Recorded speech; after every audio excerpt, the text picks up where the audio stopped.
Halo Sivitas Akademika FIP Undiksa.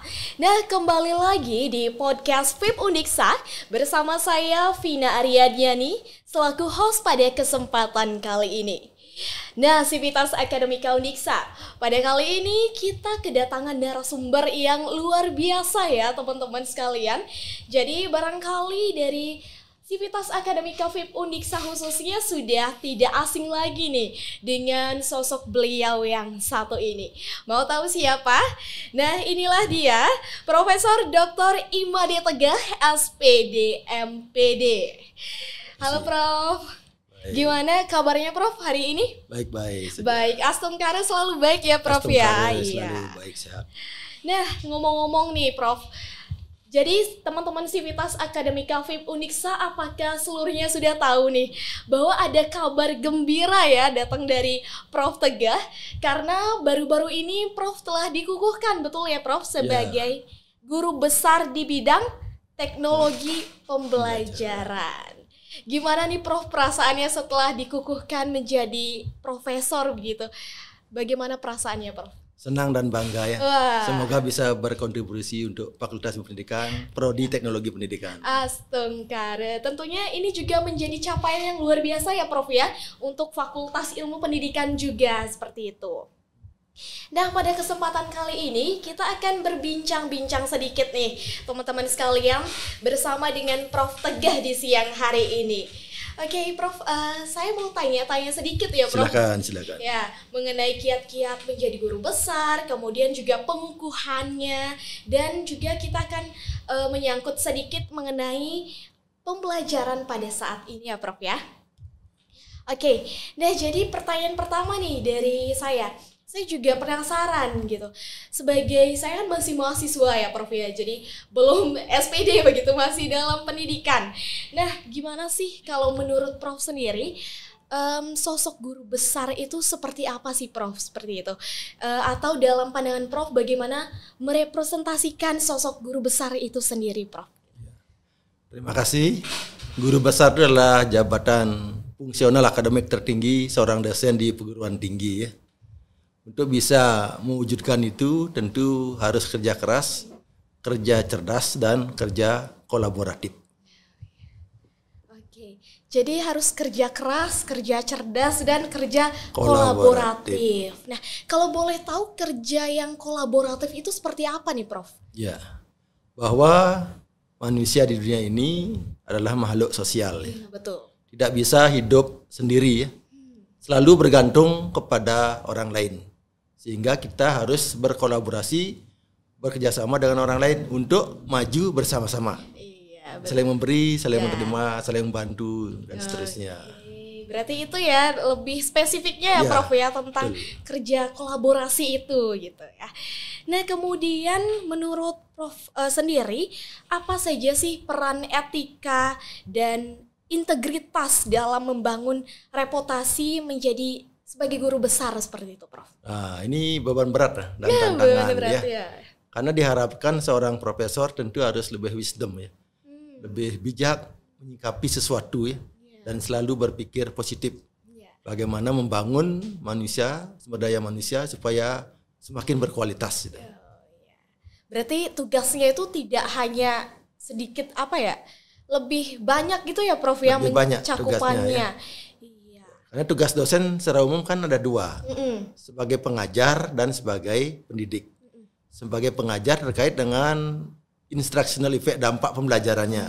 Sedangkan sebagai pendidik terkait dengan nurturing effect, dampak pengiring atau karakter. Jadi kita harus membangun karakter mahasiswa kita supaya menuju ke arah yang lebih baik. Oke, jadi seperti itu ya teman-teman Sivitas Akademika. Jadi berat sekali sebenarnya dengan gelar profesor ini ya begitu. Nah, kemudian kalau boleh tahu kan kalau kita nih dari SPD, MPD, kemudian doktor sampai dengan profesor itu kan masih dalam proses belajar juga ya Prof ya, menyusun. Kalau S1 kan ada skripsi, kemudian ada tesis, disertasi ya. Kalau di profesor, untuk mencari gelar profesor itu apa yang kualifikasi yang harus dipenuhi Prof seperti itu? Untuk menjadi seorang guru besar atau profesor, tentu ada banyak persyaratan yang harus dipenuhi ya. Yang pertama harus menyelesaikan studi S3 dan bergelar doktor. Itu syarat utamanya ya. Jadi semua profesor itu harus berasal dari doktor dulu. Kalau hanya magister tidak mungkin kan jadi profesor. Itu syarat utama itu. Yang kedua harus memenuhi persyaratan untuk mencapai gelar profesor itu, yaitu Tridharma perguruan tinggi. Pendidikan pengajaran harus terisi, kemudian penelitian, pengabdian pada masyarakat, kemudian ada syarat-syarat tambahan lagi atau penunjang yang harus dipenuhi. Misalnya pilihan ya, bisa sebagai reviewer jurnal internasional, kemudian membimbing mahasiswa program doktor, atau berkegiatan ilmiah lainnya yang harus dipenuhinya. Berarti kompleks sekali ya. Sangat kompleks ya. Sangat kompleks ya. Oke, jadi khususnya dalam Tridharma perguruan tinggi nih Prof. Jadi gimana cara Prof untuk mengatur waktu, entah itu dalam pengajaran, kemudian penelitian juga, pengabdian kepada masyarakat, bagaimana menyeimbangkan gitu Prof? Ya, untuk bisa melaksanakan Tridharma perguruan tinggi ya, yang menjadi 3 kewajiban utama seorang dosen di perguruan tinggi, itu yang pertama harus pintar membagi waktu ya. Kapan saatnya mengajar, mendidik, kapan saatnya melakukan penelitian, kapan saatnya melakukan pengabdian pada masyarakat ya. Kemudian kapan saatnya juga menjadi narasumber, menulis artikel, menulis buku chapter, membuat proceeding dan seterusnya ya. Jadi yang penting adalah kata saya tadi cerdas ya. Bagaimana kita mengelola dan memanajemen waktu dengan baik ya. Bukan waktu yang mengatur kita ya. Tapi kita lah yang mengatur waktu ya. Karena sama kita manusia kan berdiri 24 jam sehari ya. Semua manusia dikasih jam yang sama ya. Sekarang bagaimana memanage waktu itu biar efektif, biar efisien. Sehingga ada produk-produk yang kita hasilkan ya. Karena profesor itu adalah by design ya. Harus dirancang dari awal. Karena untuk mencapainya itu perlu tahapan-tahapan dan persyaratan yang harus dipenuhi. Dan itu dikumpulkan secara bertahap, tidak dalam waktu singkat. Jadi perlu perencanaan yang matang, mengelola waktu. Itu kuncinya itu. Berarti yang penting itu time managementnya ya Prof ya? Time management itu keberhasilan seorang itu salah satu faktornya itu ya. Jadi barangkali untuk teman-teman yang decide untuk jadi profesor nih, dari sekarang kita harus sudah punya planning yang matang ya Prof ya. SPD, MPD, doktor hingga profesor itu biar tek gitu, cepat gitu ya. Oke. Kemudian saya juga mau tahu nih, kalau dalam penelitian kan pastinya itu ada permasalahan-permasalahan atau kendala yang Prof hadapi. Nah, untuk mencapai gelar profesor ini apa saja sih kendala-kendalanya atau hambatannya Prof? Tantangannya barangkali ya? Tantangan, hambatan dalam meraih gelar profesor tentu banyak ya. Tapi kita harus tetap percaya diri ya. Itu kuncinya lah percaya diri ya. Kemudian bagaimana usaha dan doa. Jadi kita tidak bisa hanya berdoa aja ya, tapi berusaha dirinya oleh doa ya. Demikian juga tidak bisa hanya berusaha aja tanpa doa ya. Itu harus dikombinasikan itu. Nah, tantangannya adalah bagaimana kita melek digital ya, melek informasi, melek bidang keilmuan yang kita tekuni. Kebetulan saya bidang keilmuan adalah teknologi pembelajaran. Jadi harus banyak membaca artikel, tulisan, opini-opini ya, ide-ide orang lain terkait dengan dunia pembelajaran. Jadi kita harus mengikuti perkembangan terkait dengan pembelajaran, tidak boleh ketinggalan itu. Kuncinya adalah membaca, melek digital, melek informasi, melek data dan seterusnya ya. Oke, berarti harus melek data, kemudian rajin membaca, rajin membaca ya, betul. Itu kuncinya, karena kalau kita malas baca itu pastinya tidak ada ide. Sama ya, dengan adik nanti kalau menyusun skripsi, kalau tidak pernah membaca atau jarang membaca, susah mewujudkan skripsi itu. Ya, betul. Karena wawasan kita sempit, pengetahuan kita tentang apa yang kita teliti kurang itu. Ya. Membaca itu kuncinya itu. Intinya harus rajin baca ya teman-teman. Betul. Terutama baca jurnal ya Prof ya. Ya, artikel jurnal ya, hasil penelitian orang lain, makalah, buku-buku juga boleh. Dan tidak harus hanya berupa karya ilmiah yang serius-serius ya. Novel itu penting. Ya, bisa novel. Fresh untuk membandingkan lah. Yang penting membangun kebiasaan membaca itu penting. Baik Prof. Nah, kemudian bagaimana cara Prof untuk memotivasi diri untuk terus belajar nih Prof? Adakah kiat-kiatnya seperti itu? Ya. Nah, karena saya sebagai seorang dosen, tentu biar ada yang dibagi ke mahasiswa, kan harus belajar dan belajar lagi. Intinya belajar sepanjang hayat ya. Walaupun sudah doktor, sudah profesor, tetap belajar ya. Dan kita harus mengikuti ajaran Ki Hajar Dewantara ya. Setiap tempat adalah sekolah dan setiap orang adalah guru. Jadi Ki Adik adalah guru saya saat ini misalnya. Tempat ini, tempat podcast ini adalah sekolah bagi kita bersama ya. Dimanapun, kapanpun, kepada siapapun kita belajar ya. Baik, nah kemudian kalau sekarang kan Prof sudah profesor ya, udah ada gelar profesornya. Prof masih intens untuk mengajar juga? Tentu masih ya? Ya, karena kewajiban profesor tetap menjalankan Tridharma Perguruan Tinggi. Pendidikan pengajaran, penelitian, pengabdian pada masyarakat. Harus melekat pada diri dosen dulu, apapun jabatan akademiknya, termasuk profesor. Ya, jadi kira-kira Prof punya teknik khusus nggak untuk mengajar mahasiswanya biar lebih termotivasi, kemudian lebih semangat dalam pembelajaran? Ada nggak Prof tips and triknya barangkali ya? Yang pertama kita harus menciptakan iklim pembelajaran yang 4S kalau saya ya. Apa itu 4S? Santai, serius, selesai, sukses semuanya. Waduh, harus 4S. Pembelajaran itu mengarah ke I2M3. Pembelajaran yang interaktif, inspiratif, menyenangkan, menantang, dan memotivasi. Jadi tugas dosen itu sebagai provokator sebenarnya, motivator ya, dan fasilitator. Tidak perlu lagi mahasiswa itu diceramain, kan sumber belajar itu sekarang melimpah ya. Ya, banyak sekali. Kapanpun, dimanapun bisa diakses. Sekarang bagaimana membangun motivasi mereka untuk belajar. Dulu ada ungkapan kepada anak jangan diberikan ikan, tapi berikanlah kail atau pancing. Sekarang ubah lagi, pada anak jangan diberikan ikan, jangan diberikan kail ya, tapi bagaimana cara memancing yang benar. Bagaimana cara mendapatkan palesnya, umpannya, teknik memancing yang benar ya, sehingga mereka menghasilkan sesuatu. Berarti dari berproses gitu Prof ya? Berproses ya. Kita tidak usah menyuapi lagi seperti gaya behaviorisme ya, transfer of learning. Tetapi konstruktivisme, membangun makna, membangun mereka untuk mau belajar, didampingi oleh orang yang lebih dewasa itu.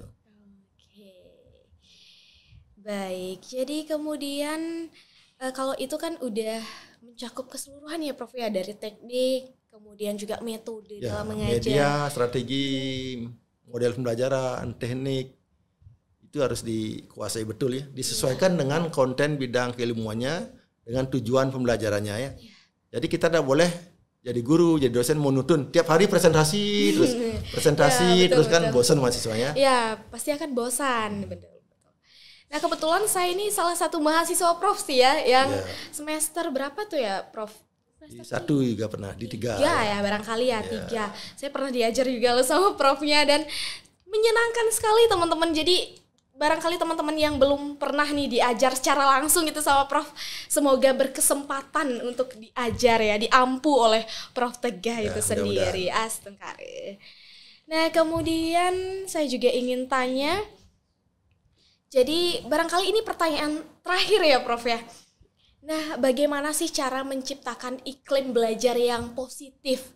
Karena kan mahasiswa itu ada yang ambis sekali nih untuk belajar.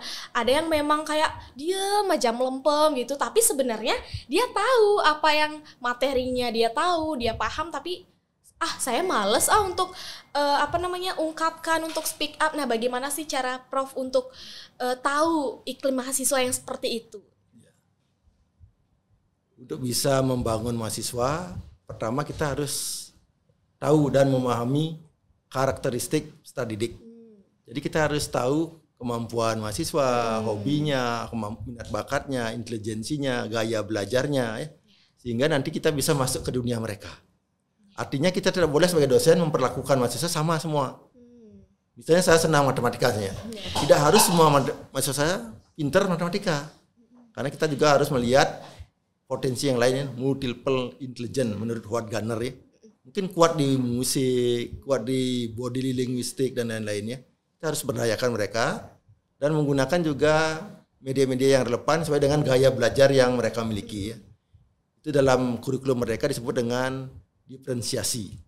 Artinya perbedaan-perbedaan individu itu diakomodasi dalam pembelajaran ya. Kemudian yang kedua, kita harus memberdayakan peserta didik itu dalam pembelajaran. Maksudnya memberdayakan itu libatkan mereka secara aktif. Beri kepercayaan mereka mengerjakan tugas, kemudian berikan penghargaan terhadap apa yang telah mereka capai. Sejelek apapun karya mahasiswa itu harus mendapat penghargaan supaya mereka termotivasi ke depannya berkinerja lebih baik lagi. Kita tidak boleh meremehkan karya mereka ya. Apapun hasilnya kita memberikan apresiasi ya, reward kepada mereka ya, sehingga mereka termotivasi. Jadi tugas dosen itu sebenarnya membangun motivasi itu penting. Saya yakin dari segi potensi, kemampuan ada ya. Sekarang bagaimana kita mendorong itu menjadi lebih maksimal ya. Dan kita harus memberikan sugesti yang positif. Karena ada sugesti negatif yang membuat down. Misalnya begini.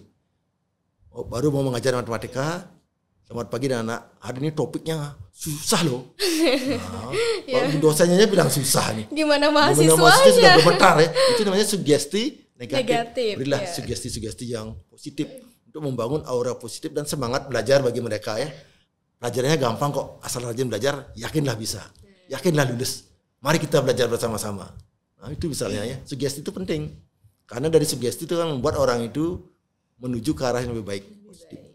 Ya, barangkali itu. Ya, oke. Nah, terakhir lagi nih Prof, lagi satu. Kalau untuk khusus anak teknologi pendidikan nih, gimana sih media-media pembelajaran barangkali yang lebih spesifik untuk anak TP itu seperti apa ya, Prof? Kalau PGSD, PG PAUD itu kan udah biasa gitu ya, Prof, udah sering kita lihat.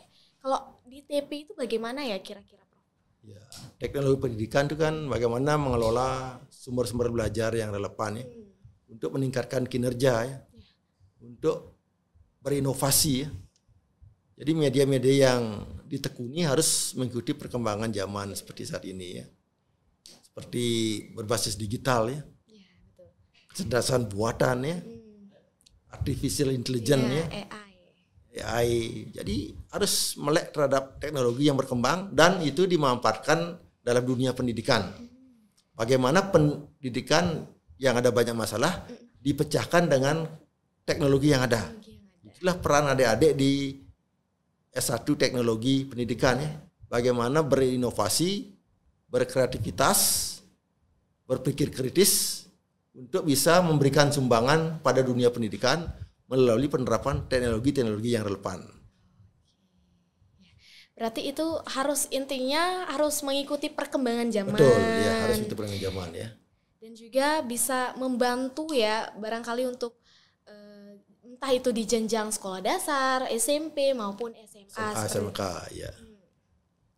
Dan barangkali itu saja Prof, dan motivasi nih terakhir, motivasi untuk seluruh sivitas akademika Undiksa, entah itu guru, dosen, pegawai, dan juga mahasiswa, Prof. Apa nih motivasi yang bisa Prof kasih untuk kita semua?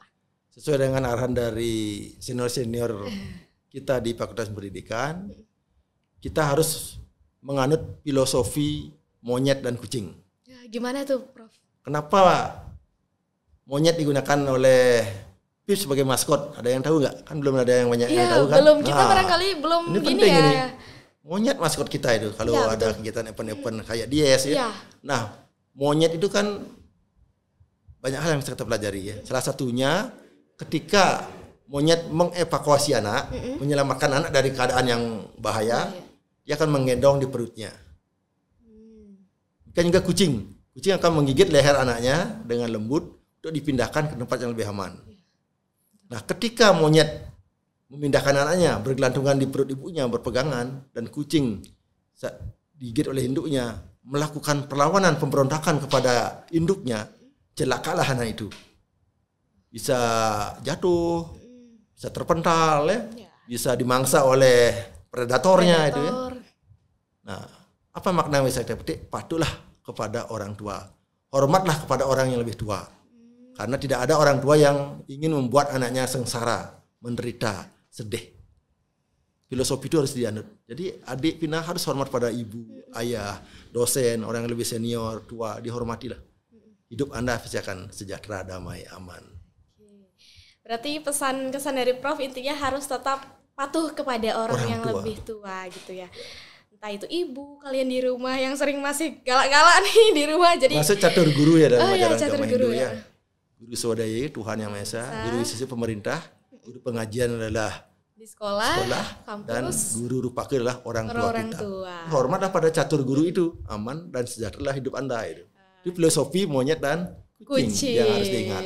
Ya, jadi seluruh sivitas akademika barangkali yang belum tahu nih filosofi monyet dan kucing yang sudah Prof sampaikan tadi, harus benar-benar nonton podcast ini sampai akhir karena ini benar-benar merepresentasikan Fakultas Ilmu Pendidikan Undiksa itu sendiri. Karena keunggulan PIP adalah PIP berkarakter. Iya, betul. Tanpa karakter akan dikalahkan oleh fakultas lain. Syukurlah PIP masih mempertahankan karakter itu sehingga tahun ini masih tetap sebagai juara 1 klasterisasi fakultas di Undiksa. Kuncinya itu.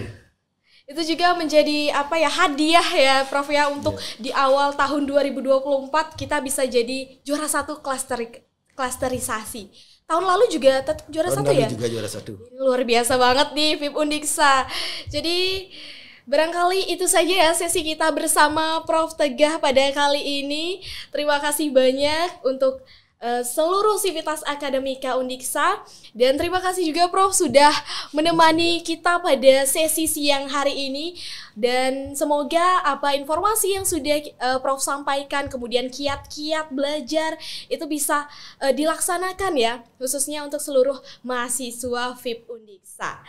Nah, sekian dari kami dan saya Vina Aryadiani pamit undur diri, sampai jumpa di podcast FIP Undiksa berikutnya.